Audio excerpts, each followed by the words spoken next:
Jaya Radha Madhava Kunja Bihari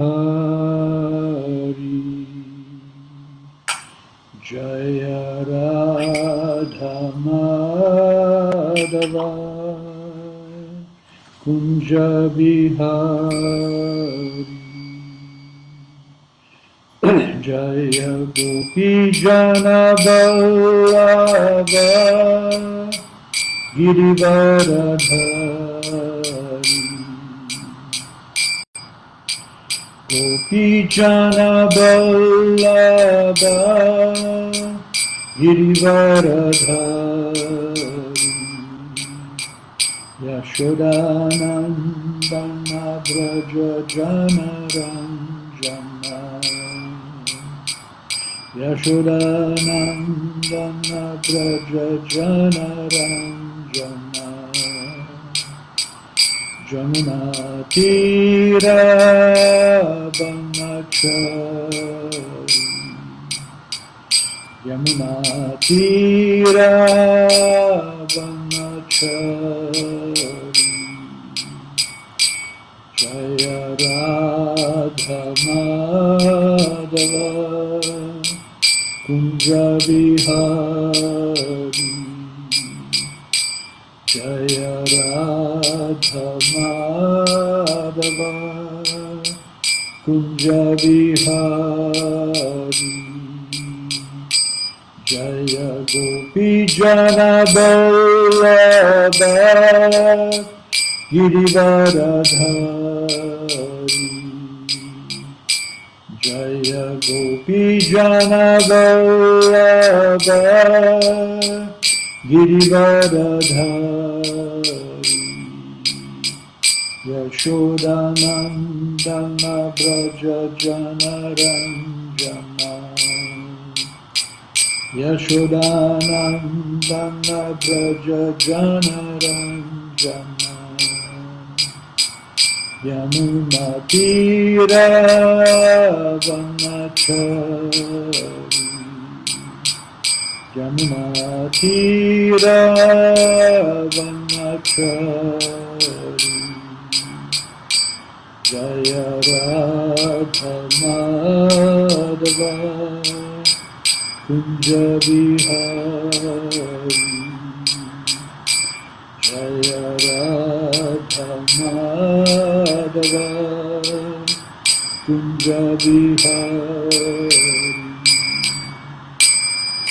Jayam Vishnupada Paramahansa Parivrajagacharya Stotara Sata Shri Srimad A.C. Bhaktivedanta Swami Shri Prabhupada Ki Jai Ananta Koti Vaishnava Vrinda Ki Jai Namacharya Sila Haridas Thakur Ki Jai Prem Se Kaho Shri Krishna Chaitanya Prabhu Nityananda Shri Advaita Gadadhar Shri Vasadi Gaura Bhaktavinda Ki Jai Shri Shri Radha Krishna Gopa Gopinath Shyama Kunda Radha Kunda Giri Govardhan Ki Jai Vrindavan Mathura Dham Ki Jai Navadvip Mayapur Dham Ki Jai Jamuna Maya Ki Jai Ganga Maya Ki Jai Bhakti Devi Ki Jai Tulsi Devi Ki Jai Samaveta Bhaktavinda Ki Jai All glories to the assembled devotees. All glories to the assembled devotees. All glories to the assembled devotees. Bhagavad Gita, chapter 7, verse 15, part 4. Namam duskritino mudha prapadyante naradamaha mayaya parita jnana asuram bhavamashritaha.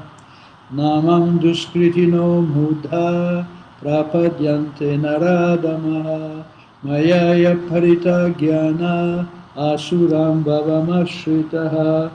Namam duskritino mudha prapadyante naradamaha Mayaya parita jnana asuram bhavamashritaha. Namam duskritino mudha prapadyante naradamaha Mayaya parita jnana asuram bhavamashritaha.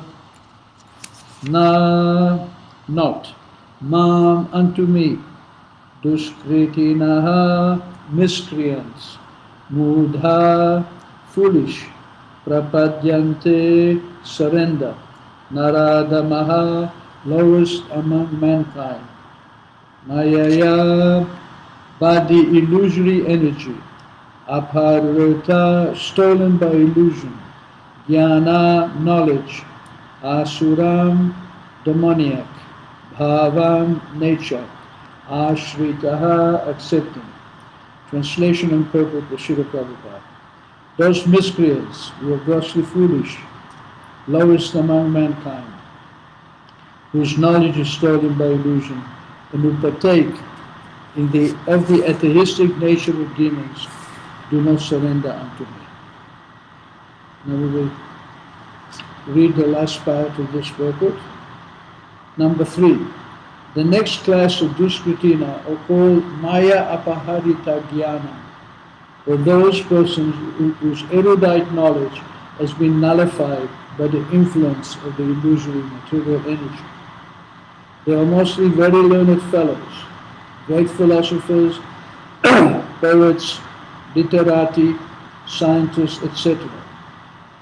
But the illusory energy misguides them, and therefore they disobey the Supreme Lord.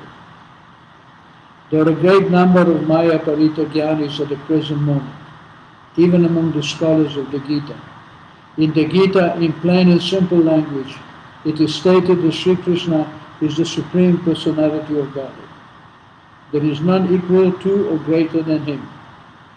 He is mentioned as the father of Brahma, the original father of all human beings. In fact, Sri Krishna is said to be not only the father of Brahma, but also the father of all species of life. He is the root of the impersonal Brahman and Paramatma. The super soul in every living entity is his plenary portion. He is the fountainhead of everything, and everyone is advised to surrender unto his lotus feet. Despite all these great statements, the Maya Parita Jnana deride the personality of Godhead, Supreme Lord, and consider him merely another human being. They do not know that the blessed form of human life is designated after the eternal and transcendental feature of the Supreme Lord. All the unauthorized interpretations of the Gita by the class of Maya Parita Jnana outside the purview of the Parampara system are so many stumbling blocks in the path of spiritual understanding. The deluded interpreters do not surrender unto the lotus feet of Sri Krishna, nor do they teach others to follow this principle. Number 4. The last class of Duskritita is called Asuram Bhavam Ashrita, or those of demonic principles. This class is openly atheistic. Some of them argue that the Supreme Lord can never descend upon this material world, but they are unable to give any tangible reason as to why not. There are others who make him subordinate to the impersonal feature, although the opposite is declared in the Gita. Envious of the Supreme Personality of Godhead, the atheist will present a number of illicit incarnations manufactured in the factory of his brain. Such persons, whose very principle of life is to decry the personality of Godhead, cannot surrender unto the lotus feet of Sri Krishna. Sri Jamunacharya Abhandaru of South India said, "O my Lord, you are unknowable to persons involved with atheistic principles, despite your uncommon qualities, features and activities, and despite your personality being confirmed by all the revealed scriptures in the quality of goodness, and despite you being acknowledged by the famous authorities renowned for their depth of knowledge in the transcendental science and situated in godly qualities. Therefore, 1. Grossly foolish persons, 2. The lowest of mankind, 3. The deluded speculators, and 4. The professed atheists, as above mentioned, never surrender unto the lotus feet of the personality of Godhead, in spite of all scriptural and authoritative advice. Namam duskritino muda prapadyante narada maha mayaya parita jnana asuram bhavam asrita. So this is the last part of this verse 10:15 of the Bhagavad Gita, where Srila Prabhupada continues to explain the four types of people who never surrender to Krishna. Basically, they are all called mudas, or fools, asses. Anyone who thinks he's independent of his father, what kind of intelligence is that? If I think I don't have a father, it's just unimaginable. Only a mad person will say that I don't have a father. And equally follows from that to think that I don't have a Supreme Father, it is complete ignorance. Apart from the fact that we understand that the body is always changing. As Krishna says, Komaram Yovanam Jara, from youth, from childhood to youth to old age. Tata Dehantara Praptir. Again, one accepts another body. That means the body is changing, we accept body after body, but we are within the body as the spirit. We don't change. And just like the body, the physical body has a father and a mother, so the spiritual body, which is within the material body, also has a spiritual father and a mother. The father is Krishna and the mother is Vedic knowledge. Because through knowledge we can understand Krishna. Just like through the mother we can understand who is our father. You cannot understand who is your physical father without the authority of the mother. She knows. Her husband might also not be your father. She knows with whom she had relationship, and based on that relationship you were conceived and born. So she knows who placed that seed in her womb. She is the authority. In the same way, if we want to understand who is the spiritual father, we approach the Vedic knowledge. It should be compulsory study. In fact, Prahlad Maharaj, who was a young boy, great devotee of Krishna, he taught his friends in school, Komara Acharet Pragyo Dharman Bhagavatam Miha. From the earliest age, one should teach Bhagavad Dharma. Because Komara Acharet Pragyo Dharman Bhagavatam Miha Durlabha Manusya Janma. Because the human form of life is Durlabha. Dur is difficult and Labha means to achieve. It's very difficult to achieve the human form of life. If you look around, there's billions and billions of living entities. The human beings are very few. Therefore, it is not common, it is not easy to have a human birth. And when you do have a human birth, Durlabha Manusya Janma, Tadapi, not only is it difficult to get, Adruvam Arthavam. It is meant for positive advancement and to achieve artha, to achieve the proper goal of life. And the difference between a human life and all other kinds of life is that in a human life we can understand what is our spiritual nature. You cannot understand your spiritual nature in an animal form of life. Animals are controlled.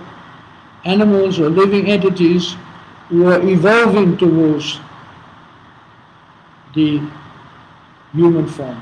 But when you reach human form, then the business is to understand your spiritual identity.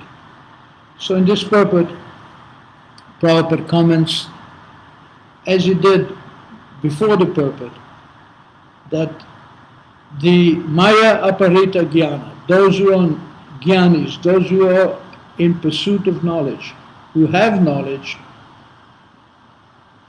have their knowledge stolen by illusion. They don't surrender to Krishna. They don't understand that Krishna is the supreme. No one is equal to or greater than him. It is very simply explained in the Bhagavad Gita. Therefore, when you go to your mother, the Vedic knowledge, and you request knowledge about your father, it is very easily understood. If there is any doubt, Krishna himself appeared 5,000 years ago, and he presented Bhagavad Gita in such a way, in such simple language, that there can be no doubt. And in the Gita, Krishna says, Mata parataram na anyad. Na anyad, there is nothing para ataram, equal or greater than me. Kinchidasti, there is not one simple thing. There is no one who can claim to be equal or greater than God. So, Matta parataram nanyat kinchidasti dhananjaya mai sarvam idam protam sutre mani ganaiva. As I explained yesterday, Krishna says, I am holding everything together just like the string is holding the pearl necklace together. If the string breaks, the necklace is finished. So Krishna is holding everything together. Krishna is the driver, and everything else are the engines behind the train. Krishna is the engine, and every wagon is being pulled by Krishna. Without the engine, you go nowhere. So, very simple. So the question is, why isn't this knowledge taught in schools? Why aren't children educated in their eternal relationship with God? For one reason, it's because of the Maya Aparita Jnanis, or teachers and erudites and philosophers who think they're better than Krishna, and they want to teach their own philosophy, which is based on the bodily conception, and the Asuram Bhavam Ashrita. Ashrita means to take shelter of the Asura Bhav, of the nature of the demon, the nature of Asura. Asura means one who is not honest, one who is against the authority of God and the demigods. And therefore, human beings are not being taught what is the goal of life. Instead, because of identifying with the body, we create all kinds of philosophies, and because we don't surrender to Krishna, because we don't approach the Vedic knowledge, we don't even understand that we have a spiritual father. But in every religion, people pray to God as their father. I remember as a child, I learned, Our Father who art in heaven. This is a prayer to God, not the Father who is in the material world, but who art in heaven. And what is the first thing in relationship with the Father? Hallowed be thy name. Let your name be glorified. Are we teaching anything different? Is Krishna teaching anything different? Is Mahaprabhu teaching anything different? No, he's teaching glorify the name of God. Because the name of God is not different to God himself. And when you glorify the name of God, you become cleansed in the heart, and your original relationship with God becomes manifested. Just like if a person is suffering from amnesia and he leaves his home, but somehow he's brought back to his home, he doesn't have to work a long time to re-establish his relationship with his father, because the relationship is already there. It is immediately bonded. The bond is immediately made. In the same way, when we put ourselves in touch with God, real God, Krishna, then our relationship with him becomes awakened. Shravanadi Shuddha Chitte, beginning with hearing. Shravan Adi. Adi means to beginning with, and Shravana means hearing. Shravanadi Shuddha Chitta, the consciousness becomes purified. Karayudoy, and it becomes manifested. What becomes manifested? Krishna Prema. Krishna Prema, it is already there. Shadya Kabunai. You don't get it by any external endeavor. That Shravanadi Shuddha Chitta. By beginning to hear, we become cleansed. Our consciousness becomes cleansed. And this is the purpose of approaching the Mother Veda. the Vedic knowledge, take us to Krishna. Therefore Krishna says, why Krishna? Because himself he says, Sarva Yonishu Kanteya Murtaya Shambhavantya. I am the fountainhead of Sarva Yonishu, of every living being. Tasham Brahma Mahadyonir Aham Bija Pradapita. Of every living entity, I am the seed-giving Father. There is nothing missing in this world. The only thing missing is our connection with God. The only thing missing is Krishna consciousness. We don't encourage and we decry material consciousness, that I am this body. I'm American, I'm British, I'm Russian, I'm Ukrainian, I'm German. What's the difference between that mentality and the mentality of the dog? I'm a dog, I'm a cat, therefore I will fight. I'm American, you're Russian, therefore we will fight. We don't need that kind of consciousness. That's not what Krishna teaches in the Bhagavad Gita. That's not reality. It's a temporary thing.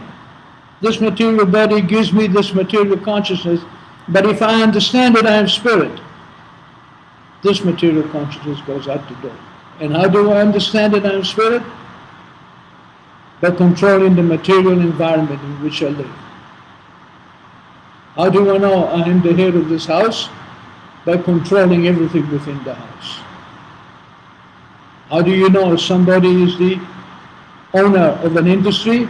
Because he controls the activities of that industry. So this material body is like a factory, and the living entity within the body is the controller of that factory. Therefore Krishna says that is in the heart of everyone. Ishvara Sarva Bhutanam, read Desh, is within the heart. Brahmayam Sarva Bhutani Yantra Rudani Mayaya. This body is a yantra, it is a machine made of the material energy. And the living entity is sitting in this machine, moving here and there, just like somebody is sitting on a chariot and the horses in the chariot take him here and there. But he controls the rein. If you can understand that the soul is simply the passenger of this machine, you can become free from being dragged left, right and center. This is the purpose of the senses, is to accept and reject all kinds of situations to give physical pleasure to me. But that physical pleasure is temporary. The real pleasure we're seeking and we're looking for is the pleasure of our relationship with Krishna.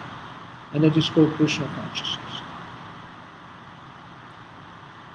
And the Krishna consciousness begins by understanding that I am spirit and everything around me is also spirit within the material environment.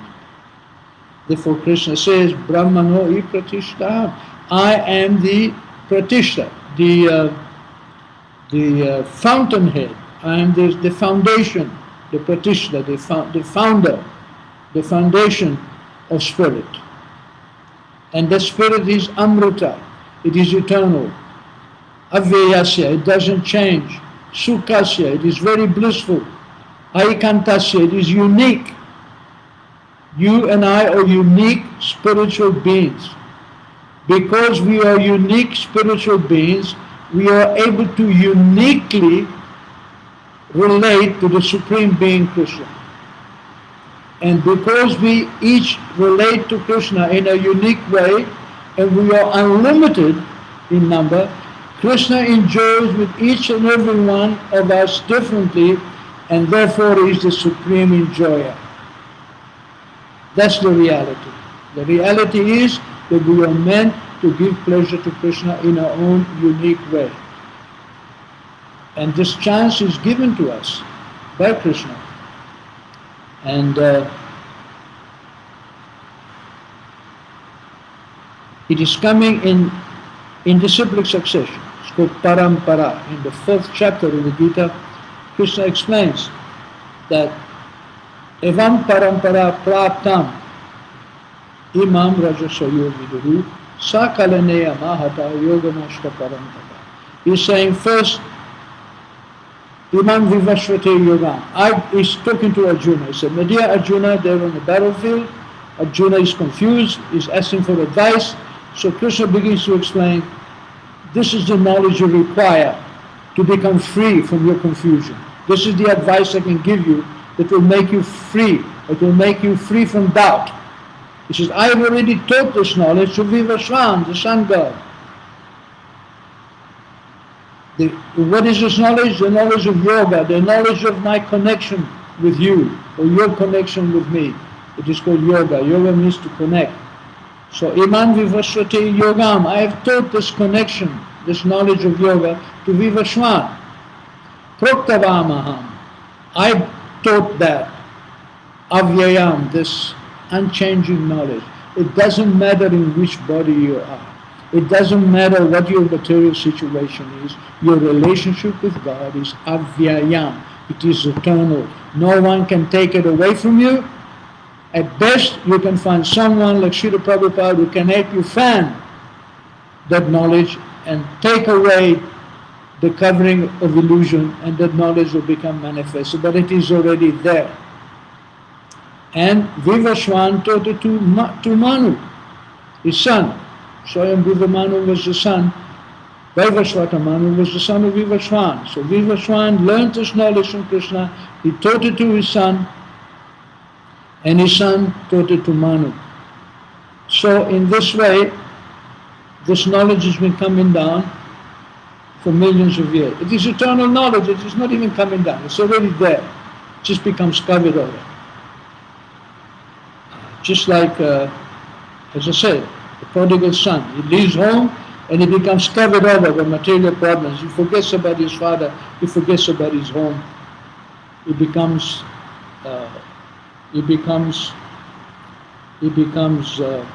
afflicted by amnesia, by forgetfulness. But if he comes back home, then his knowledge quickly comes back. So Krishna says the reason that this knowledge was lost is because of the influence of time. Sa kala neha, kala niya iya, this knowledge, mahata, kala is mahata, or the time factor is very, very strong. Yoganasha, and therefore this knowledge of our eternal relationship with God has been destroyed. You look around you, 99.9% of our politicians, educators, philosophers, leaders of society, they don't know that they're the spirit soul. They simply worship the flag, they worship the body, they don't understand the spiritual identity. And this is by the influence of time. Because we become so absorbed in exploiting the material energy, in trying to enjoy the material senses, we forget what is our real goal of life. Therefore, even though Krishna spoke the Bhagavad Gita so very nicely, so easy, simple language, and Prabhupada, he produced this Gita, not just any Gita. It's not any Gita. It's as it is Gita. Yatha Nurup, as it is the original Gita. Prabhupada presented this Gita, and by his presentation, we were able to understand our relationship with God. That's what Prabhupada gave us. And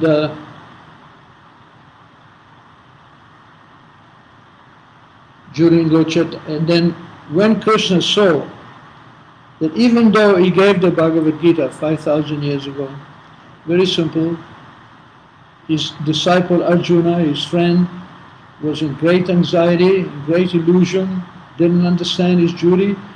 Krishna cured him.